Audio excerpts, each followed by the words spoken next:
একদিনে ৭০ জন অথবা ৭০,০০০ নবীকে, ৭০ জন নবীকে তারা হত্যা করছে একদিনে।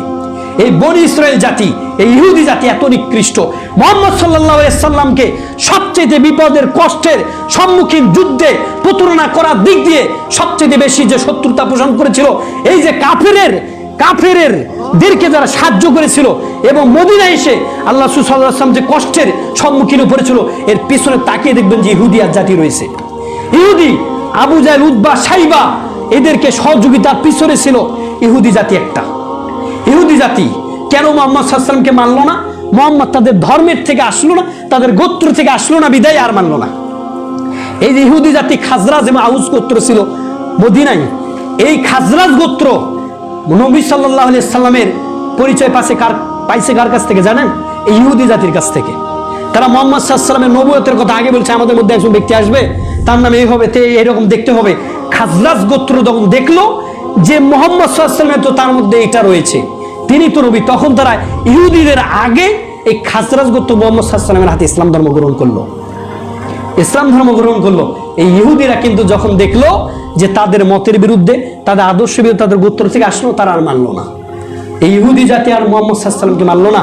এই পৃথিবীর মধ্যে যত ধর্মের অবলম্বী লোক রয়েছে তাদেরকেই কন্ট্রোল করে এই ইহুদি আর খ্রিস্টান। সবচেয়ে টপ লেভেলে রয়েছে ইহুদি। এই জন্য আল্লাহ তাদের কথা ডাইরেক্টলি ভাবে কোরআনে এনেছেন। কেন?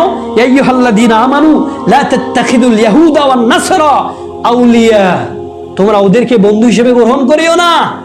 বাদুহুম আউলিয়া বাযিন, আরে এরা যত ধর্মের অবলম্বী লোক রয়েছে, এখানে যেহেতু দুইটা ধর্মের কথা বলেছেন, ইহুদি খ্রিস্টান, এরা পরস্পরই বন্ধু।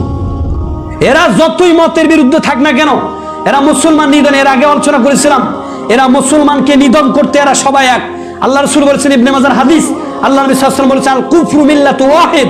আরে পৃথিবীর মধ্যে যত ধর্মের অবলম্বী লোক রয়েছে তারা সবাই এক কাতারে। তারা সবাই কি এক কাতারে? আপনার আমার পরকালকে নষ্ট করার জন্য, আল্লাহর কাছ থেকে দূরে রাখার জন্য এরা সবাই আপনার এক কাতারে হয়ে দাঁড় হয়ে আপনার আমার বিরুদ্ধে হয়ে গিয়েছে। আপনার আদর্শের বিরুদ্ধে তারা দাঁড় হয়ে নতুন আদর্শ বের করে নিয়ে এসেছে যাতে আমার পরকাল ইহকাল ধ্বংস হয়ে যায়, এই জন্য তারা করেছে। আল্লাহ বলেছেন,